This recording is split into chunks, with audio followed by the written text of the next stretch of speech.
আজ এই ভিডিওতে আমরা জানবো 7 মার্কেটিং স্ট্র্যাটেজি। হ্যাঁ বন্ধুরা, 7টা মার্কেটিং স্ট্র্যাটেজি। আমরা জানেন যে আমরা মার্কেটিং সিরিজ নিয়ে ভিডিও বানাচ্ছি। প্রতিদিন একটা করে নতুন নতুন মার্কেটিং টিপস এবং ট্রিক্স আপনারা ভিডিওতে পাচ্ছেন। তো আমাদের ভিডিও সোম, বুধ, শুক্র, প্রতিদিন সোম, বুধ, শুক্র সন্ধে 6টায় আপনারা ঠিক পেয়ে যাবেন। তো যারা ভিডিও দেখছেন, যারা ফলো করছেন মার্কেটিং, অর্থাৎ আপনি আপনার বিজনেস করছেন, মার্কেটিং কীভাবে করবেন।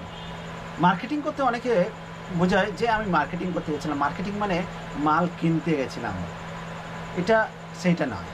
এটা হচ্ছে আপনার যে প্রোডাক্টটা আছে জনগণের কাছে আপনি কীভাবে তুলে ধরবেন, আপনি কীভাবে আপনার যে প্রোডাক্ট বা সার্ভিস তৈরি করেছেন সেটা জনগণ কীভাবে জানবে, সেটা বিভিন্নভাবে আপনি তাদেরকে অ্যাওয়ারনেস দেখাতে পারেন, সচেতনতা তৈরি করতে পারেন। দেখুন, মার্কেটিং বলতে কি, মার্কেটিং হচ্ছে সেলসে সুবিধা করা, অর্থাৎ আপনার বিক্রি বাড়ানোর জন্যই হচ্ছে মার্কেটিং করা।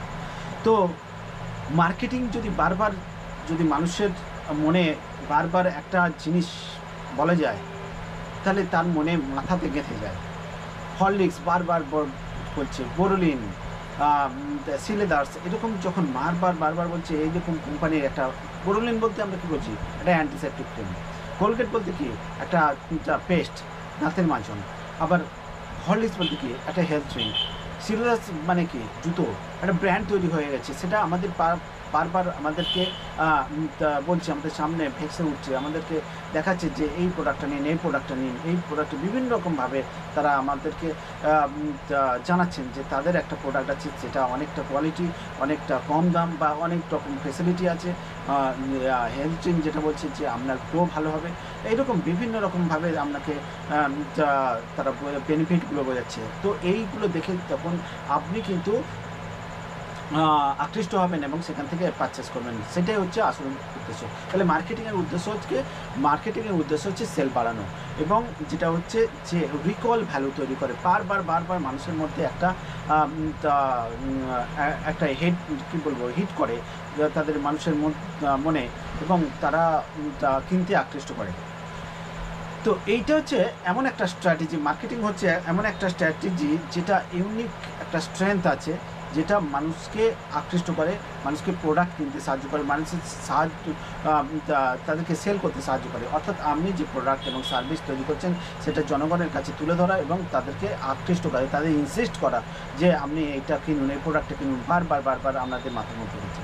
তো এইরকম 7টা স্ট্র্যাটেজি আপনাদের সঙ্গে শেয়ার করবো। নমস্কার, আমি Dipankar, personal coach, founder of Paradise Book. তো আজকে যে প্রথম স্ট্র্যাটেজি আমাদের সঙ্গে শেয়ার করবো সেটা হচ্ছে নিশ সিলেকশান। আপনি যে নিশ মার্কেটিং, যেটা হচ্ছে আপনি কোনো একটা প্রোডাক্ট তৈরি করেছেন, সেই প্রোডাক্টটা আপনি একটা নির্দিষ্ট এরিয়া চুজ করেছেন যে এই মার্কেটে আমি আমার প্রোডাক্টটা আমি সেল করব, মার্কেট করব। অর্থাৎ আপনি একটা প্রোডাক্ট চুজ করেছেন, মার্কেট ঠিক করেছেন এবং সেখানকার ডেমোগ্রাফিক এরিয়া ঠিক করলেন, এবং যে মানুষ, যেখানে যে কাস্টমার, যে অডিয়েন্স আছে সেটা ঠিক করলেন। আপনি যা বাচ্চাদের জন্য, বড়োদের জন্য, ওয়ার্কিং প্রফেশনালদের জন্য, কাদের জন্য প্রোডাক্টটা তৈরি করেছেন সেটা একটা জন্য একটা নিশ মার্কেটিং করলেন। একটা নির্দিষ্ট এলাকার নির্দিষ্ট কাস্টমার, নির্দিষ্ট তাদের ইনকাম রেঞ্জ, এরকম দেখে তাদের সঙ্গে আপনি তাদের সেই জায়গাটা আপনি মার্কেটিং শুরু করুন, এবং সেখানে আস্তে আস্তে আপনি যে কাস্টমার, অন্যান্য যে কম্পিটিটর ছিল তারা কিন্তু অবসলেট হয়ে গেল, তারা আস্তে আস্তে ধীরে ধীরে চলে গেল। তো এইভাবে যদি করা যেতে পারে তাহলে আপনি আপনার বিজনেসে গ্রো করতে পারবেন এবং সেল গ্রো হবে। তাহলে প্রথম স্ট্র্যাটেজি যেটা হচ্ছে নিশ মার্কেটিং। দ্বিতীয় যেটা হচ্ছে আপনাদের সঙ্গে শেয়ার করবো হচ্ছে ট্রেড শো মার্কেটিং। অর্থাৎ আপনি যে কোনো একটা দেখেছেন যে কোনো একটা সেক্টর, সেই সেক্টর একই রকম প্রোডাক্ট নিয়ে তারা একটা ট্রেড শো করছে, তাদের বিভিন্ন শো। মনে করুন ট্রাভেল মেলা, পর্যটন মেলা, যেটা পর্যটন মেলা, বিভিন্ন রকম যে পর্যটন স্টল তারা এখানে আসছে, তারা হচ্ছে হোটেলিয়াররা আসছে, হোমস্টেওয়ালারা আসছে, প্যাকেজ ট্যুরওয়ালারা আছে, এবং যে সমস্ত অন্যান্য প্রোডাক্ট আছে ট্রাভেলসের ক্ষেত্রে লোনটা দিচ্ছে, ডিজিটাল মার্কেটিং আছে, বিভিন্ন সমস্ত কিছু একসাথে হয়ে যাচ্ছে এবং সেখানে আপনারা একই সাথে কাস্টমারদের সঙ্গে কথা বলতে পারছেন, সেখানে কাস্টমার আছে এবং অন্যান্য যে সমস্ত কোম্পানি আছে, সমস্ত যারা আছে একসাথে অন্যান্য কোম্পানির যা কম্পিটিটর যারা আছে তারা কিন্তু কোলাবোরেট করতে পারে, একসাথে তারা টাই আপ করে B2B B2C তারা বিজনেস করতে পারে। এরকম আপনি বইমেলা শুধু বই যা আছে, বিভিন্ন রকম প্রকাশনা সংস্থা তারা আছে, ট্রেড শো, এমনি যেগুলো বিভিন্ন রকম কোম্পানি তাদের প্রোডাক্ট নিয়ে তারা আসে ট্রেড এরকমভাবে তারা কিন্তু এই ট্রেড শোয়ে আসে এবং তারা মার্কেটিং করতে পারে। তো আপনি আপনার প্রোডাক্টটাকে এইভাবে কোনো একটা মেলাতে গিয়ে আপনি আপনার প্রোডাক্টটা মার্কেটিং করতে পারেন এবং আপনাকে একটা ব্র্যান্ড তৈরি করতে পারেন।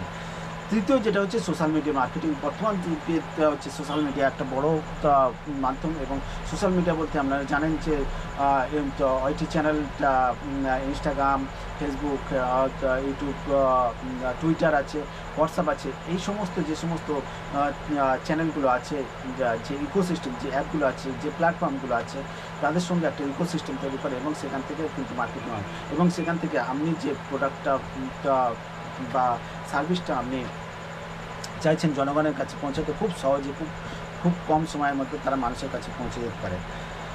এরপর হচ্ছে যেটা স্ট্র্যাটেজি বলবো হচ্ছে ফ্রিবি মার্কেটিং। দেখুন, প্রত্যেকটা বিজনেসের ক্ষেত্রে আপনি যদি একটা এই আইডিয়া যদি ব্যবহার করেন তাহলে কিন্তু আপনার কাস্টমার প্রচুর আসবে, কারণ ফ্রিবি মানুষ, বেশিরভাগ মানুষ চায় ফ্রি, একটার সঙ্গে একটা ফ্রি, বা কোনো একটা ফ্রি একটা প্রোডাক্ট দিচ্ছেন তার সঙ্গে সঙ্গে আপনি অন্য একটা প্রোডাক্ট সেল করে দিচ্ছেন। অর্থাৎ প্রথমে আপনি একটা গিফট আপনি তাদেরকে দিলেন, সেই ফ্রিটার লোভে মানুষ যখন আসবেন, দর্শক আসবে, কাস্টমার আসবে, তখন কিন্তু ওর পিছনে আপনি একটা বড় যে জায়েন্ট যে প্রোডাক্ট সেটা আপনি তাদেরকে পুশ করতে পারেন, কারণ তার সঙ্গে একটা গুড রিলেশান তৈরি করে নিলেন, বন্ডিং তৈরি করলেন, ড্র্যাপও তৈরি করে নিলেন, তাহলে কমিউনিটি তৈরি করলেন এবং তার পরবর্তীকালে যখন বড় অ্যামাউন্টের যে প্রোডাক্টটা আপনি দিতে যাবেন তারা না করতে পারবেন, তারা কিন্তু আপনার সঙ্গে আপনার কাছে স্যারেন্ডার হয়ে গেছে, আপনাকে তারা দিন করেছে, আপনার সঙ্গে আপনার প্রতি তাদের যে বিশ্বাসযোগ্যতা, ট্রাস্ট তৈরি হয়েছে, একটা বিলিভ সিস্টেম তৈরি হয়েছে।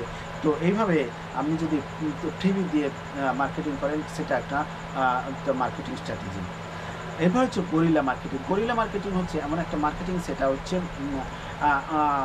পিছন থেকে মানে ব্যাকে আছে, কিন্তু আপনি বুঝতে পারছেন না যে কে আছে, কিন্তু সামনে একটা সাউন্ড আসছে, আমি আসছি, আমি আসছি, আমি আসছি, এইরকম যখন বলবে তাদের একটা এনার্জি আসবে, একটা এনথুজিয়াজম, একটা কিউরিওসিটি, যে কী ব্যাপার, কী হচ্ছে। দেখবেন বাজারে কিছু সময় মাঝে মাঝে দেখবেন একটা প্রোপাগান্ডা শুরু হয়ে যায়, সে আসছে চারিদিকে বোর্ড ফোর্ড মেরে দেয়, কোনো একটা সিনেমা যখন আসে বা কোনো একটা প্রোডাক্ট মার্কেটে আসে, এবার চারিদিকে একটা বিজ্ঞাপনের শোরগোল দিয়ে একটা ছোটো ছোটো ব্যানার হোর্ডিং দিয়ে হচ্ছে চারিদিকে, এবং সেখান থেকে মানুষ জানতে পারে। এবং যখন এই এনথুজিয়াসটা, এই ইউনিকনেসটা, যখন এই কিউরিওসিটিটা মানুষের মধ্যে জাগবে এবং যখন পেয়ে গেল, তখন তারা বুঝলো যে হ্যাঁ, এই প্রোডাক্টটা এতদিন পরে তারা পেয়েছেন। তো গরিলা মার্কেটিং হচ্ছে লুকিয়ে মার্কেটিং করে, বুঝতে পারবে না যে কে মার্কেটিং করছে, কীভাবে হচ্ছে। তো এইভাবে আপনি দর্শকদের কাছে, মানুষের কাছে কিন্তু পৌঁছে যেতে পারেন, কাস্টমারদের, আমরা নতুন নতুন কাস্টমারদের কাছে পৌঁছে যেতে পারেন।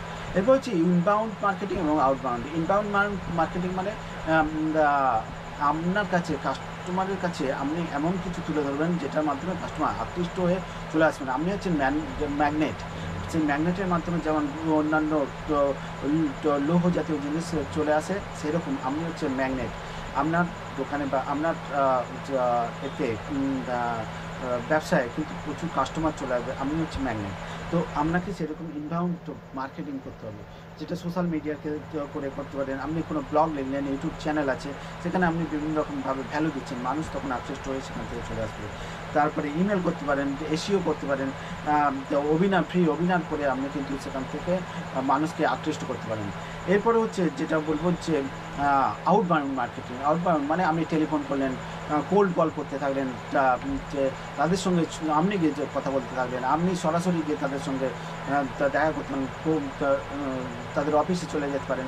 এইভাবে কিন্তু আপনি মার্কেটিং করতে পারেন। এছাড়া হোর্ডিং, ব্যানার, এইগুলোতে আপনি তাদেরকে কিন্তু জানাচ্ছেন, তাদের কাছে পৌঁছেছেন। তারপরে আপনি মাইকে অ্যানাউন্সমেন্ট করতে পারেন, আপনি রেডিওতে বিজ্ঞাপন দিতে পারেন, টিভিতে বিজ্ঞাপন দিতে পারেন। এইগুলো হচ্ছে আউটবাউন্ড মার্কেটিং, মানে আমরা তাদেরকে ইনফরমেশান দিচ্ছেন এবং তারপরে তারা আসবে। কিন্তু আউটবাউন্ড আপনি হচ্ছে ম্যাগনেটের মতো এমন কিছু জিনিস আপনার কাছে আছে, সেটার মাধ্যমে মানুষ আকৃষ্ট হয়ে আপনার কাছে চলে আসে। এবার লাস্টের যেটা আপনাদের সঙ্গে শেয়ার করবো সেটা হচ্ছে ক্রস প্রমোশন। ক্রস প্রমোশন মানে থার্ড পার্টির সঙ্গে আপনার বিজনেস হবে। এইভাবে আপনি একটা প্রোডাক্ট তৈরি করছেন, আর একটা কোম্পানি আরেকটা প্রোডাক্ট করেছে, সেটা একসাথে মিলে ক্রস প্রমোশন করা যেতে পারে। এটা স্পন্সরশিপ, মনে করুন আপনি একজন ইনফ্লুয়েন্সার এবং আরেকজন একটা প্রোডাক্ট তৈরি করেছেন, সেটা ইনফ্লুয়েন্স করছে, তাহলে এইভাবে আপনি করতে পার্টনারশিপ করতে পারেন, বিভিন্ন কোলাবোরেট করতে পারেন। এইভাবে যখন করবেন তাহলে কিন্তু আপনার কাস্টমার আপনার প্রোডাক্টটা দেখতে পারবে, জানতে পারবে, বুঝতে পারবে এবং সেখান থেকে তারা এক্সপিরিয়েন্স করতে পারবে এবং আপনার প্রোডাক্টটা কিনবে এবং আপনার প্রোডাক্টটা সেল হবে। এটাই হচ্ছে মার্কেটিংয়ের প্রধান উদ্দেশ্য। তো আশা করি আপনাদের ভালো লেগেছে। যদি মনে হয় যে ভিডিওটি আপনাদের কাজে লেগেছে এবং আপনি আপনার এটার থেকে অ্যাকশান নিয়ে আপনি রেজাল্ট পেয়েছেন বা পেতে পারেন, তাহলে অবশ্যই এই ভিডিওটি শেয়ার এবং সাবস্ক্রাইব করবেন। ধন্যবাদ, নমস্কার। দেখা হবে আগামীকাল নতুন আরেকটা পরবর্তী ভিডিওতে, আবার দেখা হবে এবং নতুন একটা বিষয় নিয়ে, মার্কেটিংয়ের উপর বিষয় নিয়ে আপনাদের সঙ্গে শেয়ার করবেন। তো আপনারা কমেন্ট করে জানাবেন যে আপনারা কী কী বিষয়ে ভিডিও দেখতে চান এবং মার্কেটিং সম্বন্ধে এবং সেল সম্বন্ধে, বিজনেস সম্বন্ধে কোনো কিছু আপনাদের জানার থাকে তো অবশ্যই কমেন্ট করবেন, শেয়ার করবেন, সাবস্ক্রাইব করবেন। ধন্যবাদ, নমস্কার।